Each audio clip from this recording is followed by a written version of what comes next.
तो फिल्म की शुरुआत होती है जेवियर को दिखाते हुए। जेवियर के पास लग्जरी घर है, गाड़ी है, जिससे बाज़ाहिर तो वो बहुत अमीर दिखता है, लेकिन काफी अरसे से उसके पास कोई जॉब नहीं। इसी वजह से उसके घर के हालात बहुत ज्यादा खराब हैं। जेवियर ने बहुत सारे जॉब्स इंटरव्यू दिए, लेकिन किसी एक में भी सिलेक्ट ना हो पाया। और एक शाम उदास जब वो घर लौटा तो उसकी वाइफ ने उसे मशवरा दिया कि तुम अपना ये लग्जरी घर और गाड़ी सेल कर दो। ना चाहते हुए भी जेवियर को ये बात माननी पड़ती है। उसने अपनी हाउस हेल्पर को भी निकाल दिया था और अपनी जॉब जाने की वजह से वो बहुत ज्यादा उदास थी। उसे जेवियर के ऊपर डुप्लीकेट चाबियां फेंकी और यहाँ से चली गई। जेवियर अब एक छोटे अपार्टमेंट में शिफ्ट हो चुका था। उसने एक शॉर्ट कोर्स भी ज्वाइन कर लिया ताकि उसकी प्रोफाइल बेहतर हो सके और जॉब के मौके उसे ज्यादा मिल सके। साथ ही साथ वो इंटरव्यूज भी देता रहा। काफी सारों में तो नाकामी मिली, लेकिन फाइनली फिर उसे एक जॉब मिल भी गई। वो बहुत ज्यादा खुश था, लेकिन तब तक जब तक उसे ये पता नहीं चला कि उसे पहले 6 महीने इस कंपनी में अनपेड इंटर्नशिप करनी होगी। समझने कि फ्री में काम करना होगा एक्सपीरियंस के लिए। जेवियर इस टाइम बहुत ज्यादा उदास हो चुका था। वो इस जॉब से भी इनकार करके चला आता है। जाते हुए उसे अपनी कार में से वो चाबी मिलती है जो उसकी हेल्पर उसके मुंह पर फेंक कर गई थी। उसने वो कीज उठाई और अपने पुराने घर की तरफ मुड़ गया। काफी देर वो बाहर खड़ा रहा और जब उसने देखा कि घर में रहने वाले नए लोग यहाँ से जा चुके हैं, तो वो सबसे छुपते हुए उसी घर में घुस गया। जेवियर इस घर में नए ओनर की पिक्चर देखता है। इस घर से दिखने वाला प्यारा व्यू देखता है जो उसकी हमेशा से याद था, और काफी देर यहाँ स्पेंड करता है, जिससे उसे काफी बेहतर फील होने लगा। और फिर वो घर चला गया। अगले दिन दोबारा वो आया। आज तो वो इस घर की तलाशी भी लेने लगा था। उसे घर में बहुत सारे डॉक्यूमेंट्स और एक रेड कलर का टोकन मिला। ये टोकन एक रिहैब सेंटर का था। वहाँ कौन और क्यों जाता था, जेवियर ये जानने के लिए उनका कंप्यूटर ऑन कर लेता है। उनके कंप्यूटर से जेवियर को उनके बारे में बहुत सारी इंफॉर्मेशन मिलती है, जैसा कि 1 साल पहले इस फैमिली का एक्सीडेंट हुआ था क्योंकि इस घर का ओनर ड्रंक था, इसीलिए 1 साल के लिए उसका ड्राइविंग लाइसेंस पे कैंसिल कर दिया गया था। यहाँ पर उसे ओनर के पूरे दिन का शेड्यूल भी पता चल जाता है और जेवियर ये भी जान जाता है कि नया ओनर अगले दिन 3 बजे अपने रिहैब जाने वाला था। अगले दिन जेवियर भी उस रिहैब सेंटर पहुंच जाता है जहां सब लोग नशे की लत छोड़ने के लिए जाते हैं। यहाँ पर वो ऑनर भी आया हुआ था। जेवियर को यहाँ पहली मर्तबा देखकर उससे भी यहाँ के लोग सवाल करने लगे, तो जेवियर ने अपनी कहानी बनाना शुरू की। उसने बताया कि वो अल्कोहलिक है, यानी बहुत ज्यादा शराब पीता है, जिसकी वजह से उसकी वाइफ और बेटी यानी उसकी फैमिली भी उससे काफी दूर हो गई है। उसकी कहानी बहुत ज्यादा उसके घर के नए ऑनर से मैच कर रही थी, इसलिए फौरन उसने जेवियर को नोटिस करना शुरू कर दिया। और यही तो असल में जेवियर का प्लान था। जल्द ही इन दोनों में बातचीत होकर अच्छी दोस्ती बन जाती है। इस लड़के का नाम हमें टॉमस पता चलता है। अगले दिन जेवियर दोबारा टॉमस के घर जाता है, उसका कंप्यूटर ऑन करता है और उसके शेड्यूल में बहुत सारे चेंजेस कर देता है। अब क्योंकि ये शेड्यूल उसके मोबाइल से भी इंटरलिंक था, तो उसके मोबाइल वाला शेड्यूल भी चेंज हो गया। टॉमस का कैलेंडर चेंज होने की वजह से वो अपनी बेटी को स्कूल से लेने बहुत लेट पहुंचता है, और ऐसे उसकी वाइफ और बेटी यानी उसकी फैमिली उससे बहुत नाराज होती है। इस दिन की वजह से टॉमस बहुत ज्यादा उदास हो चुका था। वो बहुत ज्यादा एफर्ट कर रहा था अपनी फैमिली को ठीक करने की। अगले दिन भी वो रिहैब क्लासेस में जाता है और यहाँ पर दोबारा उसकी मुलाकात जेवियर से होती है। ग्रुप डिस्कशन के बाद ये लोग दोबारा कॉफी शॉप में आ जाते हैं, जहाँ पर टॉमस जेवियर से काफी सारी बातें शेयर करता है अपनी फैमिली के बारे में, और अपनी फैमिली की पिक्चर भी दिखाता है। और जेवियर को भी कहता है कि तुम भी अपनी फैमिली की पिक्चर दिखाओ। तो जेवियर कहता है अभी तो मेरे पास पिक्चर नहीं, लेकिन कल को मैं जरूर दिखाऊंगा। इनकी दोस्ती इतनी बढ़ जाती है कि टॉमस जेवियर को अपने घर बुला लेता है। जेवियर को इस पॉइंट पे ऐसे खुशी होती है जैसे उसका कोई मिशन कंप्लीट हो गया हो। अगले दिन वो अपने पुराने घर यानी टॉमस के घर बुके लेकर पहुंच जाता है। यहाँ पर अब उसे अपना पुराना माली मिल जाता है, जो उससे पूछता है आप किससे मिलने आए हैं। वो नहीं चाहता था कि किसी को पता चले वो टॉमस से मिलता है, इसलिए उसने कहा अभी भी मेरे कुछ डॉक्यूमेंट्स मेरे पुराने एड्रेस पे आते हैं, मैं बस वही पिक करने आया हूँ। फिर अब वो घर के अंदर आ जाता है। टॉमस उसका अच्छा वेलकम करता है और अभी तक टॉमस की बात नहीं जानता कि पहले ये घर जेवियर का ही हुआ करता था। जेवियर इन लोगों के साथ काफी बातें करता है, डिनर करता है और चला जाता है। अगले दिन टॉमस जब ऑफिस के लिए निकल रहा था तो उसके माली ने आकर उससे पूछा क्या कल यहाँ के पुराने ओनर अपने कुछ बेल्स लेने के लिए आए थे। टॉमस ने कहा नहीं, ऐसा तो कुछ नहीं हुआ। अब माली तो टॉमस से सॉरी करके साइड पे हो जाता है, लेकिन वो समझ गया था कि जरूर जेवियर के माइंड में कुछ चल रहा है। वो कल टॉमस से ही मिलने आया था, लेकिन वो इस बारे में शायद किसी को बताना नहीं चाह रहा। इसी दिन दिखाया जाता है कि जेवियर अपनी कार का जानबूझकर एक्सीडेंट कर देता है और फिर जल्दी से कॉल करके टॉमस को अपनी मदद के लिए बुलाता है। इस टाइम जेवियर के हाथ में एक शराब की बोतल थी, जिसे देखकर टॉमस को लगा कि उसने ड्रंक होकर ये एक्सीडेंट किया है। जब टॉमस ने जेवियर के हाथ से वो बोतल ली तो कुछ कतरे टॉमस के ऊपर भी गिर गए। टॉमस उसे समझाने लगा, रिहैब ज्वाइन करने के बावजूद भी तुम अगर ये काम करते हो तो बिल्कुल अच्छा नहीं, ऐसे तुम्हारी लत नहीं जाएगी। देखो मैं तुम्हें समझाता हूँ, मुझे पीनट्स एलर्जी है, अगर मैं एक भी दाना खा लूँ तो मर जाऊंगा।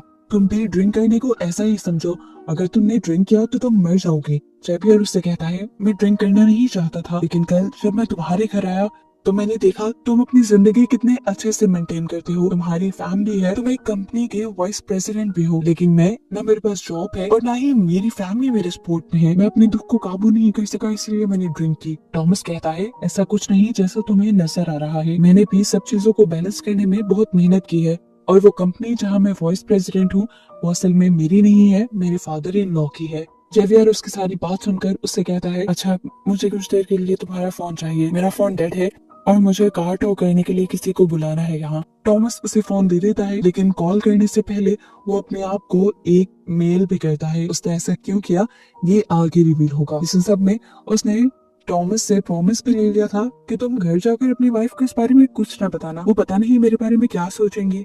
टॉमस ने उसकी ये भी बात मान ली। अब वो जब घर गया तो उसकी वाइफ को उसके कपड़ों से अल्कोहल की स्मेल आ गई। वो भड़क गई, उसे लगा कि टॉमस सीरियस नहीं है उनकी फैमिली को लेकर। वो दोबारा अपनी उन्हीं हरकतों पर उतर आया है जिसकी वजह से उसकी फैमिली एक बहुत बड़े मसले में आ चुकी थी पहले भी। और यहाँ पर टॉमस को अपनी वाइफ को बताना पड़ता है कि ड्रिंक मैंने नहीं किया था, बल्कि जेवियर ने किया था, मैंने बस उसकी मदद की। सीन कट होकर हमें जेवियर को दिखाया जाता है, जिसे उस टाइम उसकी माली की कॉल आती है और वो कहता है, मैं ये बात जान गया हूँ कि तुम अपने घर टॉमस से मिलने आए थे, कोई बिल्स लेने नहीं। अगर तुम चाहते हो कि ये बात मैं छुपा कर रखूं तो कल आकर मुझसे मिल लेना। मजबूरन जेवियर को उससे मिलना पड़ा। माली ने उसे कहा, मैं जानता हूँ टॉमस को लेकर तुम्हारे इरादे अच्छे नहीं, अगर तुम चाहते हो कि मैं तुम्हारे बारे में पुलिस को ना बताऊं तो तुम मेरे लिए भी काम करो, तुम टॉमस की बेटी के कपड़े मुझे ला कर देना। ये सुनकर जेवियर को बहुत गुस्सा आया कि कितना नीच आदमी था ये, लेकिन अभी उसे अपना प्लान भी खराब नहीं करना था, इसलिए वो मान गया। मजबूरी में जेवियर माली के काम से टॉमस के घर जाता है उस वक्त जब उसके घर पे कोई नहीं होता। अभी उसने अपना काम मुकम्मल नहीं किया था कि टॉमस की वाइफ घर वापस आ गई। वो बुरी तरह घबरा गया। मजे की बात कि टॉमस की वाइफ इस टाइम जेवियर को ही कॉल करने वाली थी, उससे कुछ कहना चाहती थी वो। उसने जैसे ही कॉल मिलाई तो यहाँ पर जेवियर का फोन बज गया, जिसकी आवाज उसने सुनी थी, लेकिन फिर अपने दिल का वहम समझकर वो अपना काम करके यहाँ से चली गई और फाइनली जेवियर बच गया। थोड़ी देर बाद हम देखते हैं कि जेवियर और टॉमस की वाइफ दोनों एक रेस्टोरेंट में मिली हैं, जहाँ पर टॉमस की वाइफ उससे कहती है कि मैं नहीं चाहती तुम टॉमस से मिलो, मैं नहीं चाहती कि पहले की तरह हम किसी बहुत बड़ी मुसीबत में आए। पहले भी उसकी अल्कोहल वाली आदत की वजह से हमारा बहुत बुरा एक्सीडेंट हुआ, उसमें तो हमारी जान बच गई, लेकिन अब मैं नहीं चाहती कि तुम्हारे साथ रहकर टॉमस को दोबारा अल्कोहल की आदत हो। यहाँ पर जेवियर उसके साथ भी खेल खेल जाता है और बताता है कि ड्रिंक मैंने नहीं की थी, बल्कि खुद टॉमस ने की थी। वो उसे टॉमस का एक मेल भी दिखाता है जिसमें लिखा था, जल्दी से यहाँ आओ, मैं मुसीबत में फंस गया हूँ। ये असल में वही मेल है जो जेवियर ने टॉमस का फोन लेके अपने फोन पे उसे टाइम कर ली थी, यानी ये सारा प्लान उसने पहले से ही सोच रखा था। अब घर पे हम देखते हैं कि टॉमस की वाइफ और टॉमस के दरमियान में बहुत बुरी लड़ाई हो जाती है इस मिसअंडरस्टैंडिंग की वजह से। जेवियर के घर पे उसे एक पार्सल रिसीव होता है जिसमें हम देखते हैं कि पेपर स्प्रे और पीनट स्प्रे था। वो बड़ी ही चालाकी से पीनट स्प्रे को पेपर स्प्रे के अंदर इंजेक्ट कर देता है और बाकी बचे हुए सामान को फेंक देता है। जेवियर जिस टाइम ये सब कुछ कर रहा था वो ये नहीं जानता था कि उसकी वाइफ उस पर नजर रखे हुए है। वो अब ये लेकर टॉमस की वाइफ के पास जाना चाहता था, लेकिन उसे शक हो गया कि उसकी वाइफ उसका पीछा करने लगी है, इसीलिए वो अपने कोर्स सेंटर चला गया। जेवियर की वाइफ ने जब उसे क्लास में बैठा देखा तो वो रिलैक्स होकर यहाँ से चली गई। इसके बाद जेवियर गार्डनर से मिलने के लिए आता है। वो उसे टॉमस की बेटी की कपड़े दे देता है, लेकिन अब उसकी डिमांड और ज्यादा बढ़ गई थी। वो जेवियर से कहता है, तुम अब ये कैमरा टॉमस की बेटी की कमरे में लगा देना। जेवियर को लगा कि ये उसके लिए अब खतरा बनता जा रहा है, इसीलिए बड़ी ही जहानत से उसने माली को कुछ इस तरह से मारा कि हर किसी को उस माली की मौत एक हादसा लगी और जेवियर बिल्कुल नहीं फंसा। इसके बाद वो जाता है टॉमस के ऑफिस। वो टॉमस से मिलना चाह रहा था, लेकिन टॉमस को तो बहुत ज्यादा गुस्सा था, क्योंकि पिछले ही दिन टॉमस की वाइफ से जेवियर ने झूठ जो बोल दिया था, जिसकी वजह से उन दोनों के दरमियान में मिसअंडरस्टैंडिंग भी हो गई थी। इसी गुस्से में टॉमस जेवियर को इतना मारता है कि उसके मुंह और नाक से खून निकलने लग जाता है। ऐसी ही हालत में जेवियर बैंडेज कराने नहीं जाता, बल्कि जाता है टॉमस की वाइफ के पास और उसे कहता है, देखो तुम्हारे हस्बैंड ने मेरा क्या हाल किया। एक और झूठ वो बोलता है कि टॉमस ने हम दोनों को रेस्टोरेंट में बैठे हुए देख लिया था और अब उसे लग रहा है कि हम दोनों का अफेयर चल रहा है। वो टॉमस की वाइफ से कहता है, मुझे लगता है कि टॉमस की अल्कोहल वाली आदत अब और ज्यादा बढ़ती जा रही है। नशे और गुस्से में कहीं वो आपको नुकसान ना पहुंचा दे, इसलिए मेरे पास ये पेपर स्प्रे है, इसे आप रख लें। ये वही पेपर स्प्रे था जिसके अंदर वो पीनट सोल्यूशन डाल चुका था। ये देने के बाद वो अपने घर आ जाता है और अपनी वाइफ से कहता है, मुझे कुछ अर्जेंट काम आ गया है, मैं कुछ दिन के लिए शहर से बाहर जा रहा हूँ। हालांकि उसकी वाइफ उससे पूछते रह गई कि कहाँ जा रही है वो, लेकिन वो जल्दी से चला गया। इसके बाद उसने टॉमस की वाइफ को कॉल की और बोला, मैं जानता हूँ कि आपकी बेटी और आप जिमनास्ट के बहुत बड़े फैन हैं। मैं एक मशहूर जिमनास्ट से आप लोगों को मिलवा सकता हूँ। ये सुनकर तो टॉमस की वाइफ बहुत ज्यादा खुश हो गई और टॉमस के साथ चलने के लिए तैयार हो गई। ये लोग जिमनास्ट के साथ एक पिक्चर पे क्लिक करते हैं, इस तरह जिस तरह ये एक फैमिली हो, और जेवियर जानबूझकर ये पिक्चर टॉमस को सेंड कर देता है। इस पिक्चर को देखकर वो टूट गया। दुख ने उसे कहीं का ना छोड़ा और कई महीनों के बाद आज उसने दोबारा ड्रिंक कर ली। बस यही तो जेवियर चाहता था। वो उसकी वाइफ को यकीन दिलवाना चाहता था कि वो अब भी ड्रिंक करता है, और ये सब करके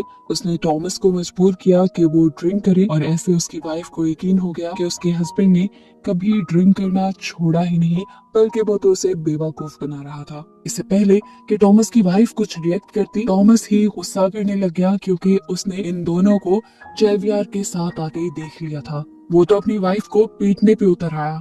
टॉमस की वाइफ को अपने आप को बचाने का और कोई रास्ता नहीं मिला। उसे याद आया जेवियर का दिया हुआ वो पेपर स्प्रे, जिसे उसने आगे बढ़कर दराज से निकाल लिया और जल्दी से टॉमस के ऊपर स्प्रे कर दिया। अब क्योंकि इसके अंदर पीनट सॉल्यूशन था, तो फौरन टॉमस को एलर्जी हो गई और उसका सांस उखड़ने लगा। टॉमस की वाइफ को लगता है कि वो मर गया। घबराहट में वो जेवियर को कॉल करती है और जल्दी से उसे अपने घर बुलाती है। जेवियर पहले उसे काम डाउन करता है और उसे कमरे में भेज देता है। फिर वो टॉमस के पास आता है तो देखता है कि टॉमस अभी जिंदा था, लेकिन तड़प रहा था। लेकिन जेवियर नहीं चाहता था कि टॉमस जिंदा रहे, इसीलिए वो उसके मुंह पे अपने हाथ रख के उसे मार देता है। वो पहले से ही ग्लव्स पहने हुए था, मतलब वो टॉमस को मारने के ही इरादे से आया था, और फिर टॉमस आखिर मर जाता है। अब सीन यहीं से कट होकर हमें कई माह बाद का सीन दिखाया जाता है। हमें पता चलता है कि जिस कंपनी का वाइस प्रेसिडेंट पहले टॉमस था, अब उसी कंपनी में वही पोस्ट जेवियर ले चुका है, क्योंकि उसने टॉमस की वाइफ से शादी कर ली थी। टॉमस को मारकर उसने टॉमस की जगह, घर, सब कुछ ले लिया, यहाँ तक कि उसकी फैमिली भी, और अपनी लाइफ सेट कर ली। हम देखते हैं कि यहाँ पर जेवियर से उसकी वाइफ मिलने के लिए आती है, जिसे अब वो डाइवोर्स दे चुका था। वो उसे कहती है, मैं जानती हूँ कि टॉमस को तुमने ही मारा है, क्योंकि तुमने पेपर स्प्रे में जब वो पीनट सोल्यूशन मिलाया था तो मैंने तुम्हें देख लिया था। मैं चाहूँ तो अभी भी जाकर पुलिस को ये बयान दे सकती हूँ। उसकी ब्लैकमेलिंग में जेवियर नहीं आता और उससे कहता है, तुम जो चाहो कर लो, अगर तुम चाहती हो अपने बेटे का ब्राइट फ्यूचर तो तुम ऐसा नहीं करोगी, क्योंकि मैं तुम्हें पैसा देना बंद कर दूंगा, और अगर इस सब के बावजूद तुम अपना शौक पूरा करना चाहो तो कर लो। अब मुझे कोई डर नहीं, मेरे पास बहुत पैसा है, मैं कोई भी बड़े से बड़ा लॉयर करके ये केस जीत जाऊंगा और तुम्हारे हाथ कुछ नहीं आएगा। इसके बाद जेवियर की एक्स वाइफ वहाँ से चली जाती है और जेवियर अब अपने पुराने घर आता है, जिसे वो पहले बेच चुका था, लेकिन ये घर अब दोबारा उसी का हो चुका था। वहाँ वो टॉमस की वाइफ और बेटी को प्यार करता है, जो कि अब उसकी वाइफ और बेटी है। जेवियर इन दोनों के साथ खुश है, उसकी लाइफ अब सेट है, और बस यही दिखाते हुए ये मूवी यहाँ खत्म हो जाती है।